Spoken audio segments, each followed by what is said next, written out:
गुलाम सलाम आप जानते हैं। आज बच्चों हम लोग electric field and electric lines of force के बारे में जानेंगे। इलेक्ट्रिक फील्ड जानने से पहले बच्चों हम लोग जरा ग्रेविटेशनल फील्ड के बारे में बात करते हैं। ग्रेविटी नाम सुना होगा, अर्थ की ग्रेविटी है। किसी भी बॉडी जिसका कुछ मास होता है उसकी अपनी ग्रेविटी होती है। ये आप 11th में पढ़ चुके हो और इसको हम लोग कंटिन्यूअसली पूरे टाइम एक्सपीरियंस कर रहे हैं, क्योंकि हम एक ह्यूज बॉडी जो अर्थ के पास ही हमेशा रहते हैं तो उसको हम हमेशा एक्सपीरियंस कर रहे हैं। देखिए इस पेन को मैंने छोड़ा, it is falling on earth. Why? Because earth is exerting A gravitational force on it. तो अर्थ के चारों ओर का वो स्पेस, वो इलाका, वो रीजन, वो फील्ड जिसमें वो किसी अदर बॉडी पर ग्रेविटेशनल फोर्स लगाती है, उस फील्ड को आप ग्रेविटेशनल फील्ड कहते हैं। तो we always live in the gravitational field of earth. In the same way किसी चार्ज की इलेक्ट्रिक प्रॉपर्टी होती है, किसी चार्ज के चारों ओर का वो स्पेस जिसमें किसी अदर चार्ज पर इलेक्ट्रोस्टैटिक फोर्स एक्सर्ट होता है, उस स्पेस को हम इलेक्ट्रिक फील्ड कहते हैं। तो ग्रेविटेशनल फील्ड किसी मास के अराउंड होती है और इलेक्ट्रिक फील्ड किसी चार्ज के अराउंड होती है। तो electric field of a charge is the space around it in which any other charge experiences electrostatic force. किसी भी चार्ज की वैद्युत क्षेत्र, उसके चारों ओर का वो क्षेत्र, वो इलाका, वो रीजन है जिसमें वो किसी अदर चार्ज पर वैद्युत बल लगाता है। सिंपल सी चीज। तो अब यहां से कॉन्सेप्ट क्या रहा होगा कि अगर आपको कहीं भी ये बता दिया जाए कि इलेक्ट्रिक फील्ड है और वहां किसी चार्ज को रखोगे तो क्या लगेगा, उस पर फोर्स लगेगा। ये सिंपल सा कॉन्सेप्ट है। ग्रेविटेशनल फोर्स का कॉन्सेप्ट तो एक अनपढ़ को भी आता है, क्योंकि वो बचपन से वो उसी में जी रहा है। लेकिन इलेक्ट्रिक फील्ड में किसी चार्ज पर फोर्स लगता है, ये आपको दिमाग में बैठाना पड़ेगा, क्योंकि कोई जरूरी नहीं है कि वो इसी चैप्टर में पूछा जाए, क्योंकि किसी भी कंपटीशन में एक से अधिक चैप्टर के कॉन्सेप्ट्स मिलते हैं। तो आपका कोई चार्ज कहीं इलेक्ट्रिक फील्ड में है तो उस पर इलेक्ट्रिक फोर्स लगेगा। कितना लगेगा ये थोड़ी देर बाद जानेंगे। लेकिन ये जान गया, electric field is the region in which any other charge experiences electrostatic force. अब इलेक्ट्रिक लाइन ऑफ फोर्स की बात होगी। अब आपको ये तो पता चल गया कि इलेक्ट्रिक फील्ड में फोर्स लगता है किसी चार्ज पर। तो इलेक्ट्रिक लाइन ऑफ फोर्स के बारे में हम लोग डिस्कस करेंगे। उससे पहले एक और बात बता रहे हैं कि आप कहोगे कि इलेक्ट्रिक फील्ड में हम पॉजिटिव चार्ज रखेंगे तो उस पर भी फोर्स लगेगा, तो क्या निगेटिव चार्ज रखेंगे उस पर भी लगेगा? तो यस, तो अंतर क्या होगा? पॉजिटिव चार्ज पे जिस डायरेक्शन में फोर्स लगेगा, निगेटिव चार्ज उसके अपोजिट में लगेगा। तो पूरे साइंस फैटर्निटी ने पॉजिटिव चार्ज को टेस्ट चार्ज सपोज कर लिया। जब भी आपको टेस्टिंग करनी होगी, किसी भी इलेक्ट्रिक फील्ड में कोई टेस्टिंग करनी होगी, तो आप जब टेस्ट चार्ज लोगे that will always be a positive charge. Test charge का नाम कहीं आ गया तो that is a positive charge. और एक दूसरा चार्ज होता है source charge. Source charge positive भी हो सकता है और निगेटिव। किसका सोर्स? इलेक्ट्रिक फील्ड का। जिस चार्ज के चारों ओर इलेक्ट्रिक फील्ड डेवलप होती है, सेटअप होती है, उसको हम सोर्स चार्ज कहते हैं। और उस फील्ड में जब हम टेस्टिंग करनी होती है तो हमेशा पॉजिटिव चार्ज लेते हैं। बहुत अक्सर यूनिट पॉजिटिव चार्ज दिखा जाता है। यूनिट पॉजिटिव चार्ज मीन्स इसका मैग्नीट्यूड 1 होगा। एसआई सिस्टम में यूनिट पॉजिटिव चार्ज का मैग्नीट्यूड +1 कूलम होगा। तो चलिए आज हम लोग इलेक्ट्रिक लाइन्स ऑफ फोर्स के बारे में डिस्कस करेंगे। Electric lines of force. अब हम लोग जान चुके हैं कि इलेक्ट्रिक फील्ड में किसी भी चार्ज को रखेंगे तो फोर्स लगेगा। और फोर्स क्या करता है? जब उस चार्ज को रिलीज कर दो तो फोर्स का इफेक्ट दिखेगा। जैसे देखिए ग्रेविटेशनल फील्ड में मास को रखा तो ग्रेविटेशनल फोर्स रखा और जैसे रिलीज किया तो एक बात को मूव कर देगा। इसी तरह जब इलेक्ट्रिक फील्ड में किसी यूनिट पॉजिटिव टेस्ट चार्ज को जब रिलीज करोगे तो उस फोर्स के कारण, इलेक्ट्रिक फोर्स के कारण जिस पाथ पर मूव करता हुआ जाएगा, that path is known as electric line of force. ये सब हम इमेजिन करते हैं, तो that is an imaginary path. तो electric line of force is that imaginary straight line or smooth curved line path over which a unit positive test charge moves when released freely। आप electric field में किसी भी unit positive test charge को freely release कर दीजिए तो जिस path पर मूव करेगा वो या तो स्ट्रेट लाइन पाथ होगा या कर्व होगा। और कर्व होगा तो स्मूथ कर्व। स्मूथ कर्व का मतलब होता है कि देखिए आप इधर वो स्ट्रेट लाइन पर मूव करेगा और स्मूथ कर्व पर मूव करेगा। तो स्मूथ कर्व का मीनिंग होती है कहीं से भी कोई इसमें शार्प एंगल नहीं बनेगा, ठीक है। इस तरह से ये एक पॉइंटेड एंड नहीं आएगा। There must be some smoothness. तो स्मूथ कर्व लाइन और स्ट्रेट लाइन पे जिसको मूव करता हुआ जाता है, that imaginary path is known as electric line of force. अब हम लोग कुछ प्रैक्टिकल केस लेते हैं। सपोज कर लीजिए कि ये पॉजिटिव टेस्ट चार्ज आपने लिया, आपने सोर्स चार्ज क्या लिया, positive point charge. Positive point charge is the source. अब इसके चारों ओर इलेक्ट्रिक फील्ड है, किसी भी चार्ज के चारों इलेक्ट्रिक फील्ड है, इसके भी चारों ओर इलेक्ट्रिक फील्ड है। और उस इलेक्ट्रिक फील्ड में ये हम जानना चाहते हैं कि इसकी इलेक्ट्रिक लाइन्स ऑफ फोर्स कैसी होगी। तो हम क्या करें, एक यूनिट पॉजिटिव टेस्ट चार्ज ले लें। सपोज कर लीजिए उसको लेके मैंने यहाँ छोड़ दिया, ये क्या करेगा उस पर, ये भी पॉजिटिव ये भी पॉजिटिव, तो रिपल्सिव फोर्स आएगा and due to repulsive force ये ऐसे भागता हुआ चला जाएगा। इधर छोड़ते हैं इधर भागेगा, इधर छोड़ते हैं इधर, इधर छोड़ते हैं इधर, जिसी तरफ छोड़ेंगे वो ऐसे भागकर चला जाएगा। तो ये पॉइंट पॉजिटिव चार्ज की इलेक्ट्रिक लाइन्स ऑफ फोर्स आपको दिख रही है। कैसी है, शेप में कैसी दिख रही है ये, एक इंडिविजुअल लाइन को देखोगे तो this is straight line. Overall देखोगे in the electric field of point positive charge electric lines of force कैसी है, रेडियली आउटवर्ड। अगर एक स्फीयर इमेजिन करो तो वो रेडियली आउटवर्ड। अगर आप कहोगे कि यही नेगेटिव पॉइंट चार्ज होता, इसकी इलेक्ट्रिक लाइन्स ऑफ फोर्स कैसी होती, तो आप यही फिर भी पॉजिटिव चार्ज लाते, उसको क्या करता अपनी ओर, जैसे आप रिलीज करते तो ये अट्रैक्ट कर लेता।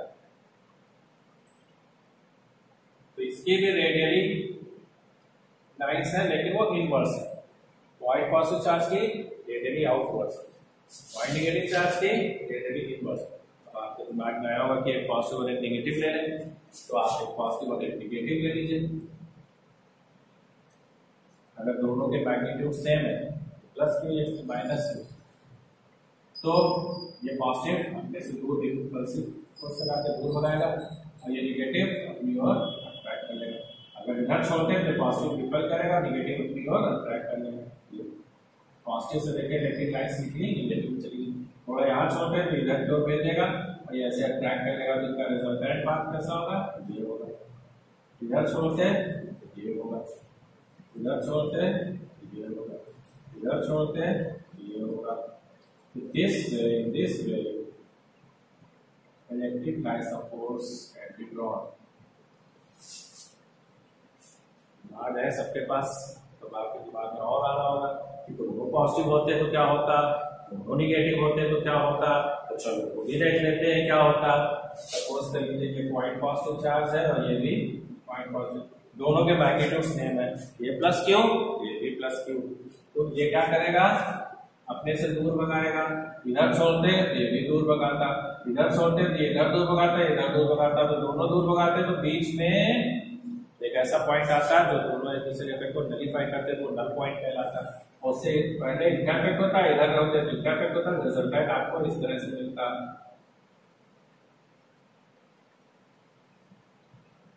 ऊपर थोड़ा सा लगाता है, ऊपर चला जाता है। ये देखिए पॉजिटिव चार्ज है तो अपने से दूर भगाएगा,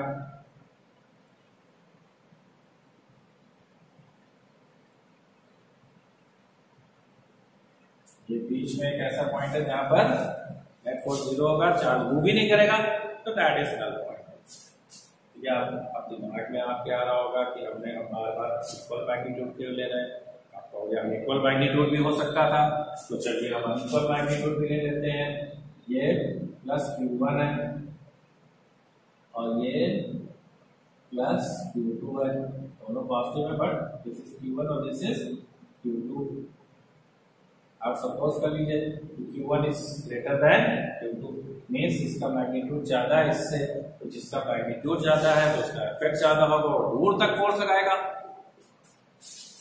तो ये देखिए पॉजिटिव चार्ज इधर छोड़ते इधर रिपेल होता है, इधर छोड़ते इधर रिपेल होता है, इधर छोड़ते इधर भेजता है, इधर रिपेल करता है, तो रिजल्टेंट बीच में कहीं ना कहीं जीरो होता, लेकिन इसका मैग्नीट्यूड आप ग्रेटर ले रहे हो तो ज्यादा दूर तक इफेक्ट देगा। तो देखिए इस तरह से आपको इफेक्ट आएगा।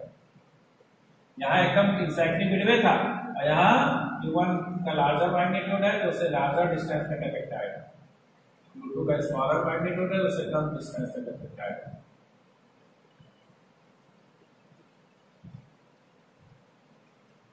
ये देखिए इस तरह से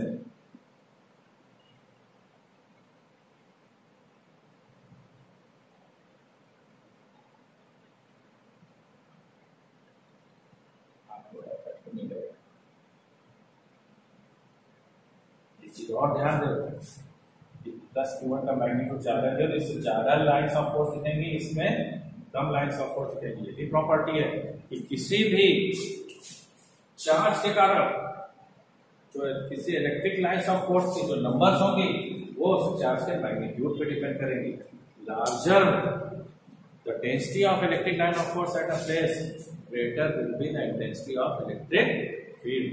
तो ये आप हमेशा ध्यान रखें कि किसी भी पॉइंट पर इलेक्ट्रिक फील्ड का जो इफेक्ट है वो हम फोर्स से टेस्टिंग करते हैं, और यूनिट चार्ज पर लगने वाले फोर्स को हम इलेक्ट्रिक फील्ड इंटेंसिटी कहेंगे, तो वो इलेक्ट्रिक लाइंस ऑफ फील्ड के प्रोपोर्शनल होता है। तो हमने अगर इसका मैग्नीट्यूड ज्यादा लिया है तो इससे ज्यादा लाइंस ऑफ फोर्स एमिट करेंगे, इसका कम है तो इसमें कम लाइंस ऑफ फोर्स एमिट करेंगे। तो ये छोटी सी बातें हैं आपको, इससे हमें कुछ और भी प्रॉपर्टी दिख रही है, कुछ और भी बातें हम लोग इलेक्ट्रिक लाइन ऑफ फोर्स के बारे में कर सकते हैं, तो कुछ और भी बातें हम लोग जानेंगे। तो सबसे पहले तो इलेक्ट्रिक लाइन ऑफ फोर्स की एक प्रॉपर्टी हम आपको बता दें कि the tangent drawn at any point of an electric line of force gives the direction of electric field at that point। तो सपोज करिए इलेक्ट्रिक लाइन ऑफ फील्ड है, तो इस पॉइंट पे अगर आप कोई टेंजेंट ड्रा करोगे तो this is the direction of electric field. इस पॉइंट पे ड्रा करोगे तो this is the direction of electric field at this point. इस पॉइंट पे ड्रा करोगे टेंजेंट तो this is the direction of electric field at this point. The tangent drawn at any point of an electric line of force gives the direction of electric field at that point। अब बात आई कि क्या दो electric lines of force कभी एक दूसरे को intersect कर सकती हैं? Can two electric line of force ever intersect each other? तो अब इसको कैसे समझे हम? तो सपोज करो हम इंटरसेक्ट करा देते हैं, आप भी कहोगे कि सर ये देखिए एक इलेक्ट्रिक लाइन ऑफ फोर्स हमने ड्रा करी, एक दूसरी ड्रा कर दी और हमने तो इंटरसेक्ट करा दी, लेकिन ऐसा होता नहीं है, हो नहीं सकता। आपकी खींचने थोड़ी इलेक्ट्रिक लाइन ऑफ फोर्स कितनी है। तो ये सपोज कर लो number 1 electric line of force है, नंबर 2 है, तो नंबर 1 के इस पॉइंट पर टेंजेंट ड्रा करेंगे तो इलेक्ट्रिक फील्ड की ये डायरेक्शन है, और नंबर 2 के इस पॉइंट पर टेंजेंट ड्रा करेंगे तो इलेक्ट्रिक फील्ड की ये डायरेक्शन है। एक ही पॉइंट पर इलेक्ट्रिक फील्ड की दो डायरेक्शन आ गई। मतलब क्या, अगर आप यहाँ पॉजिटिव चार्ज छोड़ोगे तो इसको देखोगे तो आप कहोगे इधर मूव करेगा, इसको देखोगे तो इधर मूव करेगा, ऐसा तो नहीं हो सकता। किसी एक पॉइंट पर electric line of force, electric field की एक ही डायरेक्शन होगी, therefore two electric lines of force can never intersect each other। ये अपने जवान पे रट डालो। किताब में कोई लाइन लिखी होती है जो कहा जाता है इसे चार्ट डालो, तो इसे रट डालो कि two electric lines of force can never intersect each other. क्यों? क्योंकि इफ दे डू, अगर काटे, if they do then there will be two tangents at the same point of intersection.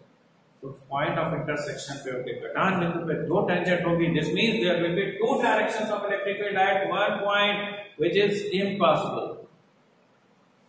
तो लाइंस मैंने हो सकता हो तेजी से बोलनी हो, जल्दी बोलनी हो, तो आप रिपीट करके इनको सुनो और दिमाग में बैठा लो कि कभी भी इस पे कोई इस कॉन्सेप्ट पे कोई क्वेश्चन आए तो ये लाइंस आपके ऊपर पे चली जाए। जब कॉन्सेप्ट आपके दिमाग में होता है तो उससे रिलेटेड कोई भी लाइन लिखी होती है तो वो कॉन्सेप्ट फटाक से आपके सामने आ जाता है। तो रट डालना, 3-4 बार सुनना इस लाइन को। Two electric lines of force can never intersect each other because if they do there will be two tangents at the point of intersection. This means there will be two directions of electric field at one point, which is impulsive. और भी देखें properties दिख रही हैं। Positive charge से electric lines of force हमेशा away जाती हैं, नेगेटिव चार्ज से इलेक्ट्रिक लाइन्स ऑफ फोर्स हमेशा टुवर्ड्स दैट आती हैं। पॉजिटिव चार्ज से निकलती हैं, नेगेटिव पे जाती हैं, लेकिन कभी भी नेगेटिव से लौट के पॉजिटिव पे नहीं आती।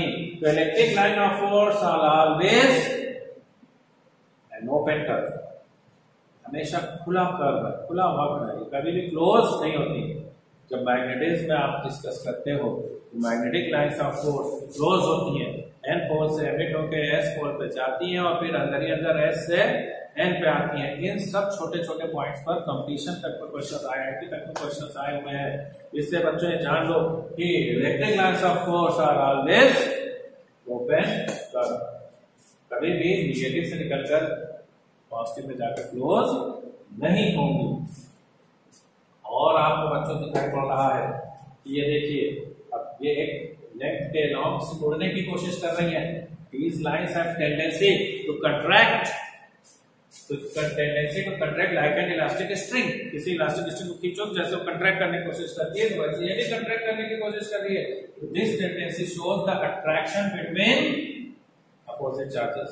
इलेक्ट्रिक लाइन्स ऑफ फोर्स अपनी लेंथ के लॉन्ग कंट्रैक्ट करने की जो टेंडेंसी शो कर रही है, इससे ये पता चलता है कि अनलाइक चार्जेस में, अपोजिट चार्जेस में अट्रैक्शन होता है। और देखें इलेक्ट्रिक लाइन ऑफ फोर्स अपने लेंथ के परपेंडिकुलर डायरेक्शन में बेंड करने की टेंडेंसी रखती है। ये क्या शो कर रहा है कि लाइक चार्जेस में इंपल्सिव फोर्स होता है। The tendency to bend perpendicular to their length shows that like charges repel each other। तो ये छोटी छोटी प्रॉपर्टीज आपको इलेक्ट्रिक लाइन ऑफ फोर्स में दिखाई पड़ रही है। ये प्रॉपर्टीज ऑफ प्रॉपर्टी तो आपको मैंने बताया कि किसी भी जगह इलेक्ट्रिक फील्ड की इंटेंसिटी जितनी ज्यादा होगी वहां पर इलेक्ट्रिक फील्ड की इंटेंसिटी उतनी ही ज्यादा होगी। ये सब आपको याद करना होता है। जैसे यहाँ पे इलेक्ट्रिक लाइन्स ऑफ फोर्स इसके अगर डेंसिटी ज्यादा है, यहाँ पे कम है, तो इसकी इलेक्ट्रिक फील्ड ज्यादा है, इसकी कम है। ये छोटे छोटे पॉइंट्स हैं। आप बैठकर जब बुक की भी हेल्प लेकर इसको पढ़ोगे तो दिमाग में बातें आएंगी, दिमाग खुलेगा। दिमाग की एक खास प्रॉपर्टी है, जितना यूज करो उतना ओपन होता है, जितना ओपन होगा उतनी नॉलेज आप उसमें स्टोर कर सकते हो। तो बच्चों इलेक्ट्रिक लाइन ऑफ फोर्स के कुछ एग्जांपल्स सामने है। एक वर्ड आता है यूनिफॉर्म इलेक्ट्रिक फील्ड। बहुत से क्वेश्चन बात करोगे तो वहां पे लिखा रहेगा यूनिफॉर्म इलेक्ट्रिक फील्ड। तो यूनिफॉर्म इलेक्ट्रिक फील्ड का मतलब क्या हुआ? यूनिफॉर्म एक समान इलेक्ट्रिक फील्ड, तो एक ऐसा स्पेस, एक ऐसा इलाका जिसमें इलेक्ट्रिक फील्ड का मैग्नीट्यूड और डायरेक्शन हर पॉइंट पर यूनिफॉर्म हो, सेम हो, that is called uniform electric field. इसको कैसे रिप्रेजेंट करोगे? Uniform electric field is represented by equidistant parallel lines. उनके बीच की डिस्टेंस भी सेम होगी और पैरेलल भी होगी। तो जो डायरेक्शन दिखाई है, this is the direction of electric field. अगर इस पॉइंट को लेंगे तो यहाँ भी इलेक्ट्रिक फील्ड का मैग्नीट्यूड ये होगा, डायरेक्शन ये होगा, यहाँ भी ये होगा, यहाँ भी ये होगा। In all the points inside uniform electric field, the magnitude of electric field will be same and direction will also be same। इसके अलावा अगर या तो मैग्नीट्यूड सेम ना हो या डायरेक्शन सेम ना हो या दोनों ही सेम ना हो, तो ऐसे इलेक्ट्रिक फील्ड को हम लोग non uniform, all these are what? Non uniform electric field. Uniform electric field में at every place magnitude of electric field and direction will be same. तो इलेक्ट्रिक फील्ड के बारे में आपको बहुत सी जानकारी हो गई है। अब आपका हमेशा I always advise you to go through books also, because video lecture में आपको बहुत सी बातें नहीं बताई जाती, नहीं बताई जा सकती। आपको बेसिक बातें बताई जाती हैं। जब आप बुक्स में जाते हो तो वहां पे आपको कुछ और भी लाइन्स कुछ डिफरेंट तरीके से बताया गया होगा, तो आप उसे पढ़ते हो तो आप समझ जाओगे, क्योंकि ये जान रहे हो कहीं कोई पॉइंट फंसता है तो मैं आपके साथ हूँ। ये मेरा व्हाट्सएप नंबर है, आप डिस्कस करो। आप उस पॉइंट की फोटो खींच के भेज दो, मैं तुम्हें एक्सप्लेन कर दूंगा। और जब अपने आप से समझना, जिस दिन अपने आप से समझना सीख जाओगे, समझ लो तुम्हें फिजिक्स आ गई। जिस दिन अपने आप से बुक खोल के समझने की मन करने लगे, समझ लो तुम्हें फिजिक्स आने लगे। और जब ऐसा होने लगे तो समझ लो कि तुम अपने